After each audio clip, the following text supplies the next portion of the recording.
Hello दोस्तों, good evening, नमस्कार, राम राम, आदाब, सत श्री अकाल, सुस्वागतम। एक बार फिर आप सभी का स्वागत करता हूं मैं एजुकेशन बोर्ड के इस ऑनलाइन एजुकेशनल प्लेटफॉर्म पे, जहां पे हमने हरियाणा जीके के महासंग्राम को शुरू किया हुआ था। चलिए दोस्तों, हमारे 5 लेक्चर हरियाणा जीके के हो चुके हैं। आज हमारा छठा लेक्चर है, जिसमें हम बात करेंगे हरियाणा के इतिहास की। यानी हमने जितने भी इतिहास के स्रोत पढ़े थे, उन्हीं स्रोतों के आधार पर हम जो है हरियाणा के इतिहास को बांटेंगे। चलिए, पिछले टॉपिक में अगर आपको कोई भी डाउट है तो आप हमसे पूछ सकते हैं, बता सकते हैं, वरना हम आज की क्लास में पढ़ेंगे हरियाणा के इतिहास के बारे में, जिसमें हम इतिहास को 3 पार्ट्स में डिवाइड करेंगे। चलिए शुरुआत करते हैं हम आज के अपने लेक्चर की। चलिए जी, हरियाणा जीके में आज हमारा छठा लेक्चर है और इसी में ही हम बात करेंगे किसके बारे में, तो हरियाणा के इतिहास के बारे में। हरियाणा का इतिहास, हिस्ट्री ऑफ हरियाणा हम पढ़ रहे थे। देखिए जी, हरियाणा का जो इतिहास है और जितने भी हमें क्या मिले थे, स्रोत मिले थे, साक्ष्य मिले थे, और उन्हीं स्रोतों के आधार पर हम हरियाणा के इतिहास को कितने पार्ट्स में बांटेंगे, 3 पार्ट्स में हम डिवाइड करेंगे। और इन्हीं 3 पार्ट्स में कौन कौन से इसके 3 पार्ट्स हमारे होंगे, तो सबसे पहला जो हमारा पार्ट होगा वो होगा प्राग ऐतिहासिक काल।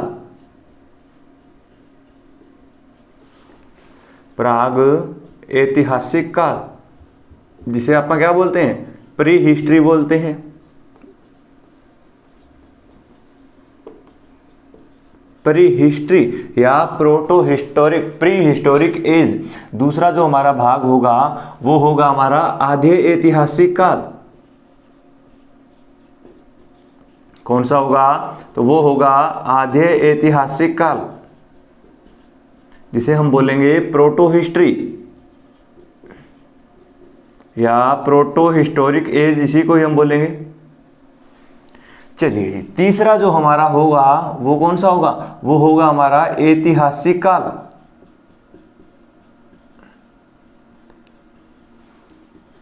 ऐतिहासिक काल, जिसे हम क्या बोलेंगे, जिसे हम हिस्टोरिक एज या हिस्ट्री बोलेंगे। चलिए जी, हमने जितने भी हमारे स्रोत थे उन्हीं स्रोतों के आधार पर इसे 3 भागों में बांटा, जिसमें प्राग ऐतिहासिक काल, आधे ऐतिहासिक काल और ऐतिहासिक काल।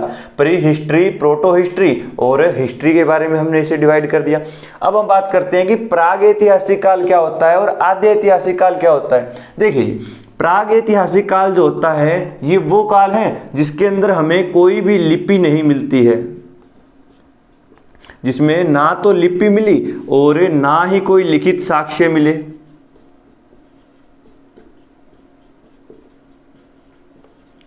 अब आप कहोगे सर, ना लिपि थी तो ना लिखित साक्ष्य मिले, तो आप इसे प्राग ऐतिहासिक काल कह देते हैं। लेकिन ये बताइए, इसके बारे में हमें जानकारी कैसे मिली, तो इसका जो उदाहरण होगा वो क्या हो जाएगा, तो वो हो जाएगा पाषाण काल। क्या हो जाएगा, तो वो होगा पाषाण काल या स्टोन एज। देखिए, हरियाणा से हमें जितने भी क्या मिले, पत्थर मिले या पत्थरों से बने हुए औजार मिले, वो किसके उदाहरण है, तो वो हमारे प्री हिस्ट्री के उदाहरण हैं। आधे ऐतिहासिक काल हमारा वो काल था जिसके अंदर हमें क्या है, लिपि तो मिली, क्या मिली, स्क्रिप्ट तो हमें मिली, लेकिन क्या नहीं हुआ, लेकिन इसे पढ़ा नहीं गया, लेकिन पढ़ा नहीं गया। और आपको सर इसका ऐसा कौन सा उदाहरण है कि जिसकी लिपि तो हमें मिल चुकी है लेकिन आज तक आप उसे क्या है, पढ़ नहीं पाए। तो आपने नाम सुना होगा सिंधु घाटी सभ्यता का। किसका नाम सुना होगा, सिंधु घाटी सभ्यता का, इंडस वैली सिविलाइजेशन। और इसी सिंधु घाटी सभ्यता की जो है वो हमें लिपि मिली, और इसी की लिपि थी भावचित्रात्मक। कैसी लिपि थी, भावचित्रात्मक हमें लिपि मिली, और इसी भावचित्रात्मक लिपि को हम आज तक पढ़ नहीं पाए। दूसरा, इसके उदाहरण की अगर आप बात करें तो आपने सुना होगा हरियाणा के अंदर फैली हुई सीसवाड़ सभ्यता। कौन सी सभ्यता, तो वो थी सीसवाड़ सभ्यता। यह भी हमारा किसका उदाहरण रहेगा, यह भी हमारा इसी का आधे ऐतिहासिक काल का रहेगा, जिसमें हम आधे ऐतिहासिक काल पढ़ेंगे तो उसी में ही हम सिंधु घाटी सभ्यता और हरियाणा में फैली सीसवाड़ सभ्यता, जो कि हरियाणा की सबसे प्राचीन सभ्यता थी, इसके बारे में हम बात करेंगे। चलिए जी, ऐतिहासिक काल की अगर आप बात करें तो ऐतिहासिक काल कौन सा था, तो ऐतिहासिक काल वो काल था जिसके अंदर क्या मिली, लिपि भी मिली और जिसे हमने पढ़ भी लिया। लिपि भी मिली और पढ़ा भी जा चुका है, तो वो हमारा कौन सा होगा, पढ़ा भी जा चुका है। तो ये हमारा कौन सा हो जाएगा, ऐतिहासिक काल हो जाएगा। और आगे जो है हम ऐतिहासिक काल को ही 3 पार्ट्स में डिवाइड कर देते हैं। और इसी ऐतिहासिक काल के अगर आपसे एग्जाम्पल पूछ लिए जाएं तो आप दे सकते हो, बहुत सारे एग्जाम्पल हैं। जैसे कि हमारे पास क्या है, वेद हैं, पुराण है, आरण्यक है, महाभारत है, ये सारे के सारे हमारे उदाहरण किसके हो जाएंगे, तो ये सारे के सारे हमारे उदाहरण हो जाएंगे ऐतिहासिक काल के। और आगे हम ऐतिहासिक काल को ही 3 पार्ट्स में डिवाइड करेंगे। कितने पार्ट्स में, 3 पार्ट्स में, जिसमें हम पढ़ेंगे प्राचीन हरियाणा, जिसमें हम प्राचीन हरियाणा का इतिहास पढ़ेंगे। इसके बाद हम पढ़ेंगे मध्यकालीन हरियाणा का इतिहास, मध्यकालीन हरियाणा। और उसके हम बाद हम पढ़ेंगे आधुनिक हरियाणा। कौन सा पढ़ेंगे, तो हम पढ़ेंगे आधुनिक हरियाणा। तो इसे हम आगे 3 पार्ट्स में डिवाइड करके पढ़ेंगे। जैसे आप लोग हिस्ट्री में पढ़ते हो, एंशिएंट हिस्ट्री पढ़ते हो, मिडिवल पढ़ते हो और मॉडर्न पढ़ते हो, उसी प्रकार हमने भी हरियाणा के इतिहास को कितने पार्ट्स में आगे डिवाइड कर दिया, 3 पार्ट्स में। कौन कौन से, प्राचीन हरियाणा, मध्यकालीन हरियाणा का इतिहास और कौन सा हो जाएगा, आधुनिक हरियाणा का इतिहास हो जाएगा। और जैसे हम आधुनिक हरियाणा का इतिहास कवर करेंगे तो 1947 तक इसे हम कवर करेंगे और हमारा हरियाणा का इतिहास भी क्या हो जाएगा, यहाँ पर पूरा हो जाएगा। चलिए आज की जो हमारी क्लास शुरू होती है वो उसमें हम पढ़ेंगे प्राग ऐतिहासिक काल के बारे में। किसके बारे में पढ़ेंगे, प्राग ऐतिहासिक काल के बारे में पढ़ेंगे। चलिए इसका उदाहरण हमने बात की, क्या हो गया, पाषाण काल। और पाषाण काल हमारा इसका उदाहरण हुआ। तो आगे जो है हम इसी स्टोन एज को आगे 3 पार्ट्स में डिवाइड करते हैं। कितने पार्ट्स में, 3 पार्ट्स में। और इसी के 3 पार्ट आगे जो होंगे वो कौन कौन से हो जाएंगे, तो इसी के अंदर होगा हमारा पूरा पाषाण काल। कौन सा होगा, पूरा पाषाण काल। दूसरा जो हमारा हो जाएगा ये कौन सा होगा, तो ये होगा हमारा मध्य पाषाण काल, मध्य पाषाण काल। और तीसरा हम इसे डिवाइड करेंगे नव पाषाण काल में।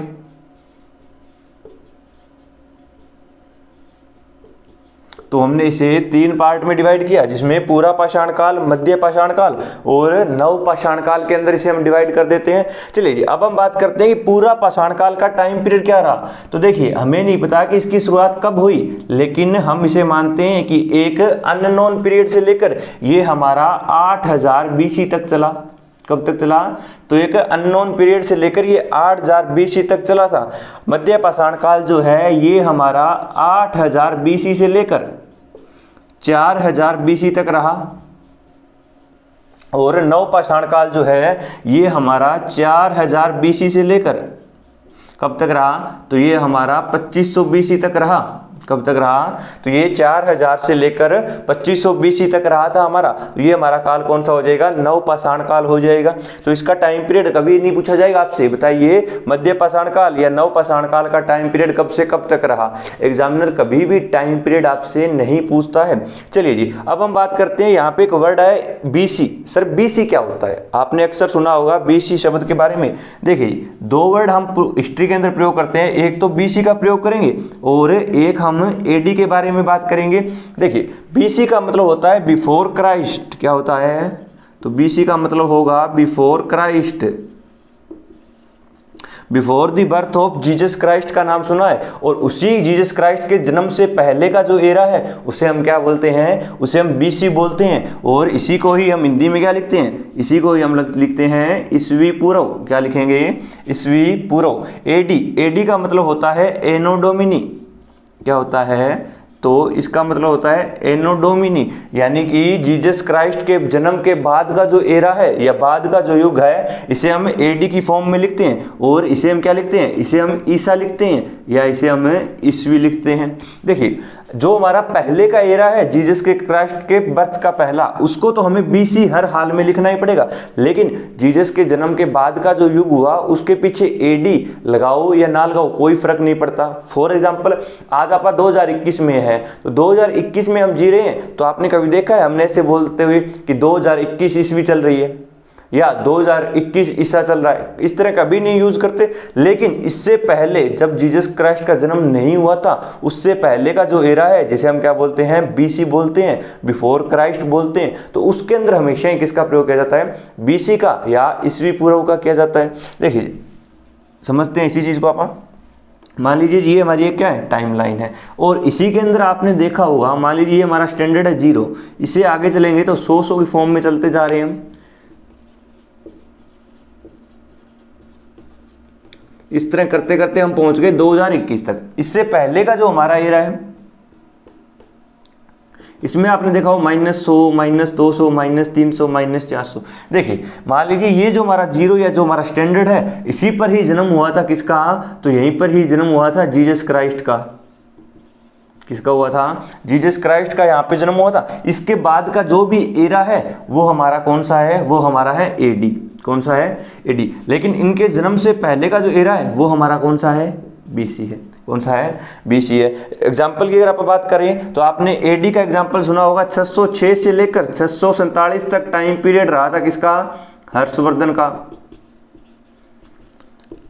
किसका रहा था, हर्षवर्धन का। तो इसके पीछे ईसवी लगाए या ना लगाए कोई फर्क नहीं पड़ता। लेकिन अगर आप बात करें महाभारत की, तो आप लोग जानते हो 950 बीसी से लेकर 900 बीसी तक इसका टाइम पीरियड रहा था। तो देखिए इसके अंदर चीजें क्या हो रही है, इसके अंदर चीजें कम हो रही है। 950 से कहां पर जा रहे हैं, 900 पर जा रहे हैं। यहाँ पे चीजें क्या हो रही हैं, बढ़ रही है। 606 से लेकर 647 तक जा रहे हैं, तो आगे चीजें प्लस हो रही हैं। तो इस तरह से भी आप लोग याद रख सकते हो। चलिए आगे बढ़ते हैं और हम हमारे टॉपिक पे वापस आते हैं। और अब हम बात करेंगे किसके बारे में, पाषाण काल के बारे में। चलिए फटाफट से स्क्रीनशॉट ले लीजिए, फिर आगे बढ़ते हैं।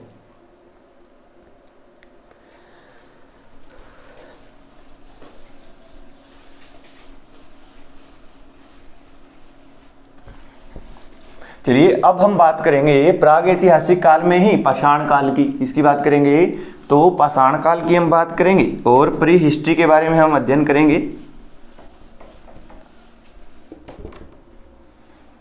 चलिए जी,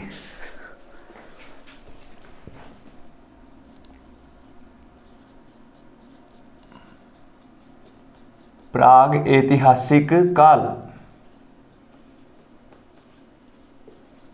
और इसी प्राग ऐतिहासिक काल के उदाहरण की हमने बात की थी कि इसका जो उदाहरण हुआ वो था पाषाण काल।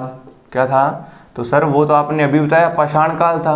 और यही जो पाषाण काल है इसे हमने 3 पार्ट्स में डिवाइड किया, जिसमें हमने सबसे पहले किसके बारे में बात करनी है, तो इसी में ही हमने बात करनी है सबसे पहले पूरा पाषाण काल की। पूरा पाषाण काल। दूसरा जो हम पढ़ेंगे वो हो जाएगा हमारा मध्य पाषाण काल। मध्य पाषाण काल। और तीसरा जो हम पढ़ेंगे वो कौन सा हो जाएगा आपका, तो सर वो हो जाएगा नव पाषाण काल।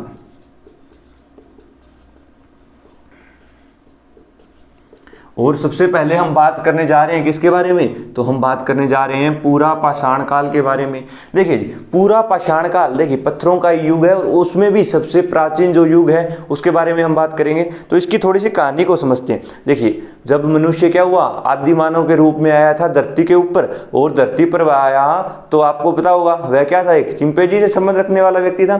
तो पूरा पाषाण काल के अंदर जब मानव आदि मानव के रूप में धरती पर आया, तो वह धरती पर आने के बाद में क्या है, एक शिकारी बना। क्या बना, अखेटक संग्राहक बना। और उसी के द्वारा क्या किया जाता था, शिकार किया जाता था। अब जब वो शिकार करता था तो शिकार करने के लिए उसे क्या जरूरत थी, तो भाई ये तो है नहीं, कोई शेर आया और शेर को बोला भाई मुझे भूख लगी है, तू मेरा भोजन बन जा।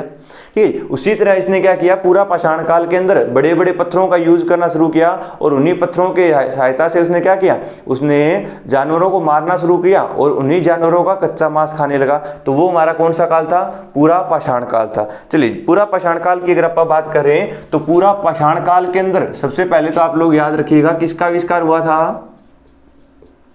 आग का आविष्कार हुआ था। किसका हुआ था, आग का आविष्कार हुआ था।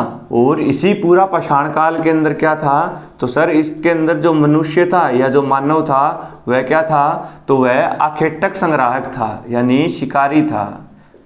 क्या था, तो वह आखेटक संग्राहक था, यानी शिकार किया करता था। और पूरा पाषाण काल के अंदर ही हमें क्या मिले, तो हमें बड़े बड़े पत्थरों से बने हुए, बड़े बड़े पत्थरों से बने हुए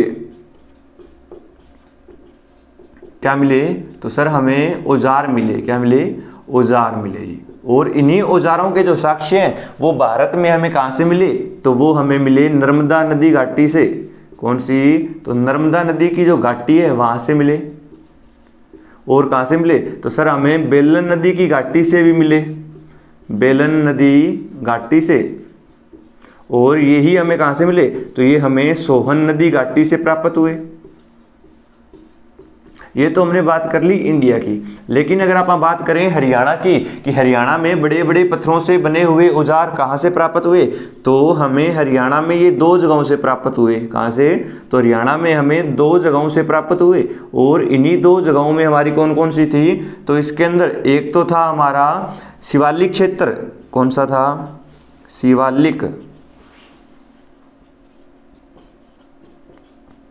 शिवालिक क्षेत्र था। और दूसरा है हमारा अरावली क्षेत्र, अरावली क्षेत्र। शिवालिक क्षेत्र की अगर आप बात करें तो आप लोग जानते हो हरियाणा के 1.67% पर फैला हुआ शिवालिक क्षेत्र है। और इसी शिवालिक क्षेत्र से हमें क्या मिला, तो यही शिवालिक क्षेत्र के अंदर पड़ने वाले आपके कालका और पिंजौर, कौन सा स्थान है, कालका और पिंजौर। सर कालका और पिंजौर से जो है हमें 1.5 करोड़ वर्ष पुरानी, कितने साल पुरानी, 1.5 करोड़ वर्ष पुरानी क्या मिली, तो सर यहीं से 1.5 करोड़ वर्ष पुरानी हमें मानव की खोपड़ी मिली। क्या मिली, तो एक मनुष्य की खोपड़ी मिली। और ये खोपड़ी किसे मिली, तो ये खोपड़ी मिली थी डॉक्टर पिलग्रिम को। किसे मिली थी, डॉक्टर गाई पिलग्रिम, इन्हें मिली थी भाई। ये डॉक्टर खाई पिलग्रिम ने जब यहाँ पे खुदाई की, और खुदाई के दौरान उन्हें 1.5 करोड़ वर्ष पुरानी क्या मिली, एक मनुष्य की खोपड़ी मिली। अगर आप बात करें अरावली क्षेत्र से हमें क्या मिला, तो अरावली क्षेत्र से हमें क्या मिला, तो यहाँ से हमें मिला था दूध या भूरे रंग का, दूध या भूरे रंग का क्वार्टजाइट नामक पत्थर, क्वार्टजाइट नामक पत्थर से बना हुआ औजार।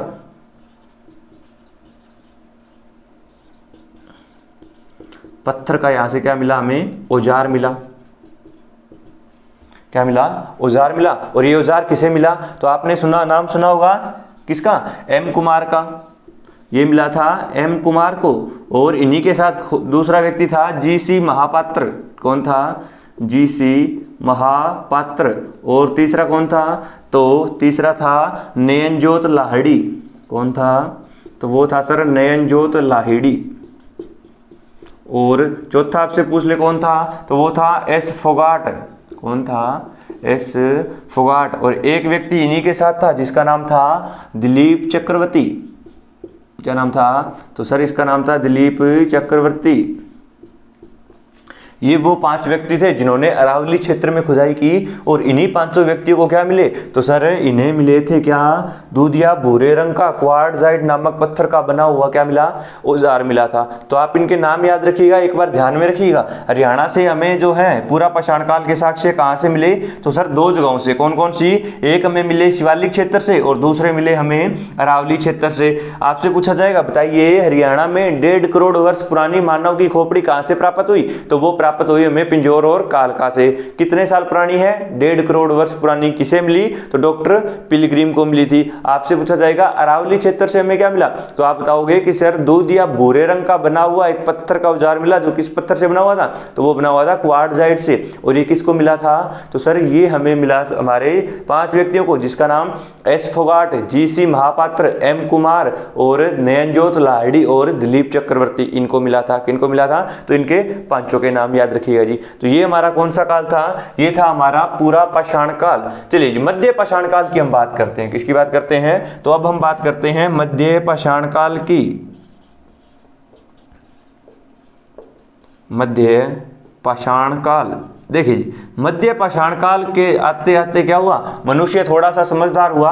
और समझदार हुआ तो उसने जो अपने द्वारा बनाए गए औजार थे ना, जितने भी वो पत्थरों के क्या बनाया करता था, औजार बनाया करता था, उनका क्या कर दिया, आकार छोटा कर दिया। आकार क्या हो गया, तो सर इसमें आकार छोटा हो गया। और जब वो आकार छोटा हुआ तो वही क्या कहलाया, तो वो कहलाया सर माइक्रोलिथ। क्या कहलाया, तो माइक्रोलिथ। तो आपसे पूछा जाएगा कि मध्य पाषाण काल के अंदर जिन औजारों का आकार छोटा हो गया था वो हमारे क्या कहलाए थे, तो वो कहलाए थे माइक्रोलिथ। और हरियाणा में ये जो छोटे औजार हैं ये हमें अरावली क्षेत्र से मिले। कहाँ से मिले, तो सर ये तो हमें अरावली क्षेत्र से मिले। और अरावली क्षेत्र में पड़ने वाले सर 2 जिले, एक तो गुरुग्राम जिला, कौन सा जिला, गुरुग्राम जिला, और दूसरा कौन सा, तो सर गुरुग्राम और फरीदाबाद से मिले थे। कहाँ से मिले थे, तो सर ये तो हमें गुरुग्राम और फरीदाबाद से मिले थे। और सर इसी औजारों की जो खोज की गई थी ये की गई थी नयनजोत लाहिड़ी के द्वारा। किसने की थी, तो ये नयनजोत लाहिड़ी ने की थी। और इसी के साथ साथ कौन था, तो दूसरा व्यक्ति था दिलीप चक्रवर्ती। कौन था, तो वो था दिलीप चक्रवर्ती। और इन्हीं दोनों ने खोज की, और खोज की तो इन्हें क्या मिले, इन्हें मिले औजार कौन से, जिनका आकार क्या था, छोटा था। और ये आपके क्या कहलाए, ये कहलाए थे सर माइक्रोलिथ। क्या कहलाए थे, तो ये माइक्रोलिथ कहलाए थे जी। चलिए आगे हम बढ़ते हैं और अब हम बात करते हैं नवपाषाण काल के बारे में। किसके बारे में बात कर लेते हैं, तो हम बात कर लेते हैं नवपाषाण काल के बारे में। देखिए जी, नवपाषाण काल के अंदर क्या है, मनुष्य थोड़ा सा और समझदार हुआ और उसी ने किया पहिए का आविष्कार। क्या किया, पहिए का आविष्कार कर लिया। किसका कर लिया, पहिए का आविष्कार। और पहिए का आविष्कार किया तो धीरे धीरे मनुष्य और समझदार हुआ तो वह क्या करने लगा, वह पशु पालने लगा। क्या करने लगा, पशु पालने लगा। अब पशु पालने लगा तो पशुओं के लिए उसे चारा चाहिए था और उसी ने साथ साथ किसका आविष्कार कर लिया, तो वह क्या करने लगा, कृषि भी करने लगा। क्या करने लगा, कृषि भी करने लगा। तो नवपाषाण काल आते आते पहिए का आविष्कार हो चुका था, वह पशुपालन करने लगा था और क्या करने लगा था, तो वह कृषि करने भी लगा था। और आप लोग जानते हो मनुष्य के द्वारा जो सबसे पहले जानवर को पालतू बनाया गया था वो कौन सा था, तो वो था हमारा कुत्ता। क्या था, कुत्ते को उसने सबसे पहले पालतू जानवर के रूप में अपनाया था। तो याद रखिए ये हमारे तीनों के तीनों काल थे जिसके अंदर हम बात कर चुके हैं पूरे के पूरे हमारे प्राग ऐतिहासिक काल की।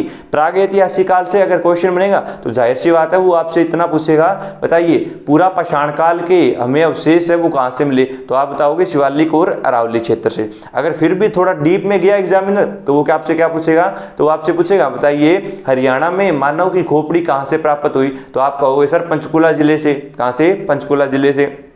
फिर आपसे पूछा जाएगा कि मानव की खोपड़ी की खोज किसने की थी, तो वो की थी डॉक्टर पिलग्रिम के द्वारा। अरावली क्षेत्र से हमें क्या मिला, तो अरावली क्षेत्र से सर हमें क्या मिले, दूध या भूरे रंग के औजार मिले थे। जो किसे मिले थे, तो उन 5 व्यक्तियों का आप लोग नाम बता दीजिएगा। मध्य पाषाण काल के अंदर क्या हुआ, तो औजार छोटे होते गए और उनका आकार छोटा हुआ तो ये माइक्रोलिथ कहलाए और ये हरियाणा में गुरुग्राम और फरीदाबाद से मिले थे, सिर्फ 2 जगहों से। नवपाषाण काल में क्या हुआ, तो नवपाषाण काल के अंदर जानते हो पहिए का आविष्कार हुआ, पशुपालन हुआ और क्या होने लगी, कृषि होने लगी, जिसके अंदर मनुष्य किसकी, जौ की खेती करता था, चावलों की खेती करता था। तो ये हमारा क्या था, नवपाषाण काल था। तो आज की क्लास में हमने क्या डिस्कस किया, तो आज की क्लास में हमने पूरा का पूरा प्राग ऐतिहासिक काल डिस्कस कर लिया है। कल की क्लास में हम कवर करेंगे आद्य ऐतिहासिक काल, जिसके अंदर हम बात करेंगे हरियाणा के अंदर सिंधु घाटी सभ्यता और सीसवाड़ सभ्यता की हम बात करेंगे। हरियाणा की सबसे प्राचीन सभ्यता है आप लोग जानते हो सीसवाड़ सभ्यता, तो उसी के बारे में बात करेंगे। तो आज की क्लास को हम यहीं पे समाप्त करते हैं। आपकी पिछली जितनी भी क्लास से हुई थी उन सभी की पीडीएफ आपको टेलीग्राम चैनल एजुकेशन बोर्ड पे प्रोवाइड करवा दी गई है और आज शाम तक आपको जो है वो प्रीवियस ईयर क्वेश्चन पेपर भी करवा दिए जाएंगे जो कि एचएससी के द्वारा हाल ही में पूछे गए थे। तो बस आपको क्या करना है, आपको इतना सा काम करना है कि जितना हम करवा रहे हैं आप वो साथ के साथ कवर करते जाइए। बाकी हरियाणा जीके की तरफ से आप निश्चित रहिए। और दूसरा हमने आपके लिए हरियाणा करंट अफेयर की भी क्लासेस शुरू कर दी है, जिसमें हमारा एक लेक्चर हो चुका है। उसमें हम बात कर चुके हैं कि 1 से 7 जनवरी के बीच में जितने भी हरियाणा सरकार के द्वारा अवार्ड्स दिए गए थे उनके बारे में हम डिस्कस कर चुके हैं। तो आज की क्लास को यहीं पे समाप्त करते हैं। चलिए धन्यवाद।